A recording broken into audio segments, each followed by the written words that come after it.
PP अॻवान नवाब ख़ान वसाण चयो आहे त कोटडेजी तालुक़े जी अवाम सां ॾुख सुख में गॾु आहियां। हीउ वक़्तु सियासत जो नाहे, पंहिंजी अवाम जी मदद करण जो आहे।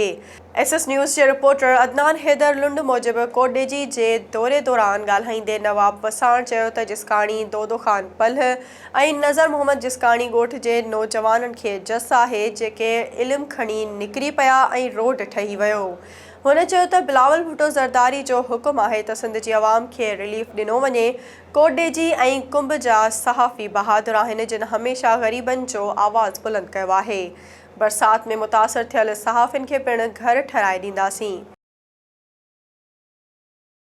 नाज़रीन, सिंध जे मुख़्तलिफ़ शहरनि में ॿोरे बरसात मुतासिरनि पारां वाहुर न थियण ऐं पाणी नेकाल न करण ख़िलाफ़ एहतजाज जो सिलसिलो जारी आहे। एसएस न्यूज़ जे नुमाइंदनि मूजिबि पडीदन लॻ ॻोठ हाजी बेग मोहम्मद राजपर जे रहवासिन अताउल्ला राजपर, अब्दुल जब्बार राजपर ऐं ॿियनि जी अॻवानी में बरसात जो पाणी नेकाल न थियण ख़िलाफ़ एहतजाजी मुज़ाहिरो करे सख़्त नारेबाज़ी कई। कोटडेजी में असिस्टेंट कमिश्नर अरबाब शाह ऐं मुख़्तियार कार कोटडेजी नज़ीर महर पारां मनपसंद माण्हुनि खे राशन ॾियण ख़िलाफ़ समाजी अॻवान अहमद अली जुमाणी हाई कोर्ट सखर वञण जो ऐलान कयो आहे। नाज़रीन, सिंध जे मुख़्तलिफ़ शहरनि में बरसाती ॿोॾि मुतासिरनि जे इलाज लाइ मेडिकल कैंपूं क़ाइमु करण जो सिलसिलो जारी आहे। एसएस न्यूज़ जे नुमाइंदनि मूजिबि कंदकोट जे यूसी बाज़ार में मनहाज तंज़ीम पारां लॻायल मुफ़्त मेडिकल कैंप ते डिप्टी कमिश्नर पहुची यंग डॉक्टरनि खे हिमथायो। उन मौक़े ते मज़हर मोहम्मद अलवी ऐं सैफुल्ला ॿुधायो त मिनहाज तंज़ीम पारां ज़िले जे बरसात सटियल इलाइक़नि अंदरि 12 मुफ़्त मेडिकल कैंपूं लॻायूं वयूं जंहिं में लाहौर खां आयल डॉक्टर ऐं पैरामेडिकल स्टाफ हिसो वरितो। दाव झानपुर वेझो मीर अफ़ज़ल ब्रोही में IMI पाकिस्तान ऐं मकातब पाकिस्तान पारां ॿोॾि मुतासिरनि लाइ हिकु ॾींहं वारी फ्री मेडिकल कैंप लॻाई वई आहे जिते senior taluka medical officer doctor Sunil Kumar पारां सभई मरीज़नि जी चकास करे दवाऊं ॾिनियूं वयूं। रुकनमुर्ड़ा वेझो ॻोठ जलालमरी में प्रोग्रेसिव वेटनरी फोरम सिंध तरफ़ां deputy director animal breeding Sanghar doctor Akbar मरी जी अॻवानी में जानवरनि जी बीमारियुनि जी मुफ़्त तिबी कैंप लॻाई वई जंहिं में 2500 खां मथे जानवरनि जो इलाज कयो वियो।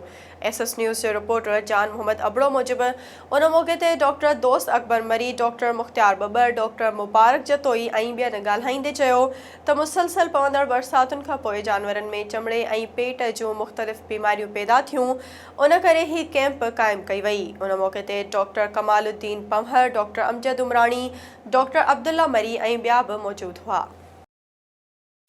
सेहत बाबति पाकिस्तान में मुक़रर नुमाइंदे डॉक्टर एलन थॉमस ऐं डॉक्टर वहाब अचकज़ई पंहिंजी टीम साण करे कंदकोट पहुची सिविल अस्पताल कंदकोट कशमोर MNCH जो जाइज़ो वरितो ऐं डिप्टी कमिश्नर मुनव्वर अली मिठियाणी सां मुलाक़ात कई।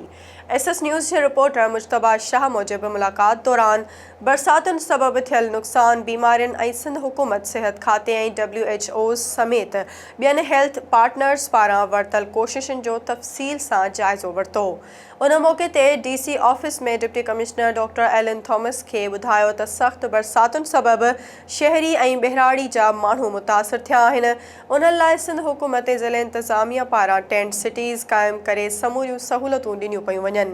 उन मौक़े ते डॉक्टर एलन थॉमस ॿुधायो त सिहत जो आलमी इदारो कशमोर ज़िले अंदरि ॿारनि जी न्यूट्रिशन ऐं माउ जी सिहत ऐं गाइनी वारनि शोबनि अंदरि मदद फ़राहम कंदो। नवकोट जे पब्लिक पार्क जे ख़ान मोहम्मद कॉलोनी जी रहवासण हिंदू नारी इस्लाम क़बूल करे वरितो। एसएस न्यूज़ जे रिपोर्टर नवीद बजीर मूजिबि साजिदा शेख नवकोट प्रेस क्लब में सहाफ़ियुनि सां ॻाल्हाईंदे चयो त संदसि नालो शीला धीअ सोनू मेघवाड़ हो ऐं दीन इस्लाम खां मुतासिर थी पीर आगा जान सरहंदी जे हथ ते बैयत करे मुसलमान थी आहियां। हुन चयो त संदसि माइट शंकर मुनव्वर मेघवाड़ चेतन ऐं ॿिया जान खां मारण लाइ ॻोल्हे रहिया आहिनि जेके ॾोहारी क़िस्म जा माण्हू आहिनि, खेसि तहफ़ुज़ ॾिनो वञे।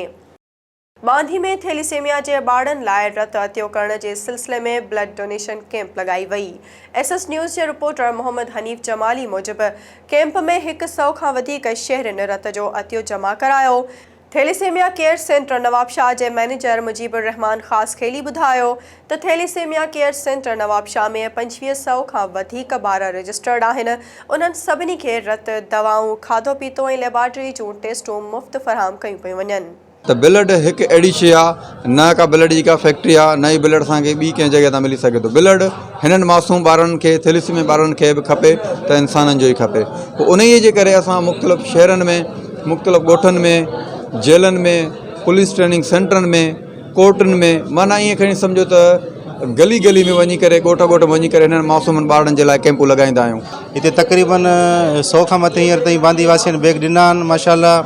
ऐं तक़रीबन सियासी ऐं समाजी शख़्सियत ऐं मज़हबी शख़्सियतुनि जंहिंमें ही न थी सघे हा त असांजा ॿार बची न सघनि हा।